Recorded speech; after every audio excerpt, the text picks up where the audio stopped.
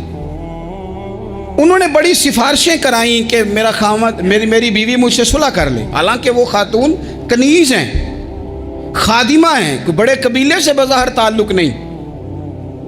بالآخر انہوں نے گزارش کی، سیدہ عائشہ صدیقہ رضی اللہ تعالیٰ عنہ سے کہا، کچھ اور ذرائع اختیار کیے۔ حضرت مغیث نے رضی اللہ تعالیٰ عنہ، ان کے شوہر نے، کہ نبی پاک علیہ السلام کی خدمت میں عرض کریں، حضور میری سفارش کریں کہ یہ مجھے صلح کر لیں۔ تو نبی پاک علیہ السلام نے حضرت بریرہ رضی اللہ تعالیٰ عنہ جو کنیزہ ہیں، خادمہ ہیں، ان کو بلا کے کہا تمہارا خامد صلح کرنا چاہتا ہے۔ یہاں برادری کا بڑا کے کہتا ہے پتر وہ میری بھی نہیں تو گال رکھنی، وہ میرے ککھاندہ بھی نہیں تو، وہ کیا کہہ رہے ہیں آپ؟ اللہ نے اسے حق دیا ہے، اور جسے حق اللہ دے اس کا رسول دے، اس سے کون ہوتا ہے کوئی حق چھیننے والا؟ نبی پاک صلی اللہ علیہ وسلم نے حضرت بریرہ سے کہا تمہارا خامد صلح کرنا چاہتا ہے اور وہ روتا ہے تمہارے لیے، اور اس نے بڑی سفارشیں کی ہیں، تم اس سے صلح کر لو۔ حضرت بریرہ رضی اللہ تعالیٰ عنہ عرض کرنے لگی، یا رسول اللہ صلی اللہ علیہ وسلم آپ جو حکم کریں میں حاضر ہوں، ایک بات پوچھ سکتی ہوں؟ ایک گزارش کر لوں؟ ایک صرف حضور میرا بولیا چولیا معاف کری، ایک بات کر لوں؟ تو کہا کرو۔ عرض کی یا رسول اللہ یہ آپ کا حکم ہے یا مشورہ ہے؟ یہ محبوب کی بات ہے، محبوب کی۔ کوئی بزرگ کیوں جبر کرتا ہے کسی پہ؟ کوئی حضرت شیخ کیوں کہتے ہیں زبردستی عورت کو کہ تو جا؟ نبی پاک صلی اللہ علیہ وسلم نے فرمایا صلح کر لے۔ یا رسول اللہ ایک بات عرض کروں؟ کرو۔ حضور حکم ہے کہ مشورہ ہے؟ تو نبی پاک نے فرمایا نہیں مشورہ ہے، تم عاقلہ ہو، بالغہ ہو، اسلام تمہیں با اختیار کرتا ہے، چاہو تو رہو، چاہو تو خلا لے لو۔ عرض کرنے لگی حضور اگر مشورہ ہے تو پھر میں مغیث سے صلح نہیں کرنا چاہتی۔ میرے محبوب نے فرمایا تو جس حال میں راضی ہے میں بھی راضی ہوں۔ ٹھیک ہو گئی، بات ختم ہو گئی، حضور نے کوئی زور نہیں۔ اتنے اسلام حقوق دیتا ہے عورت کو، کسی کو اجازت نہیں کہ وہ جبر کرے، وہ ظلم کرے۔ میں آ گیا ہوں صلح نہیں کرنی، بے تو کیوں آیا ہے؟ تو نے وقت گزارنا ہے، جانے وہ خامد کس طرح کا ہو۔ تو نبی پاک صلی اللہ علیہ وسلم نے خطبہ حجۃ الوداع کے موقع پر فرمایا عورتوں کے ساتھ اچھا سلوک کرنا۔ اللہ تبارک و تعالی جو حج پڑھا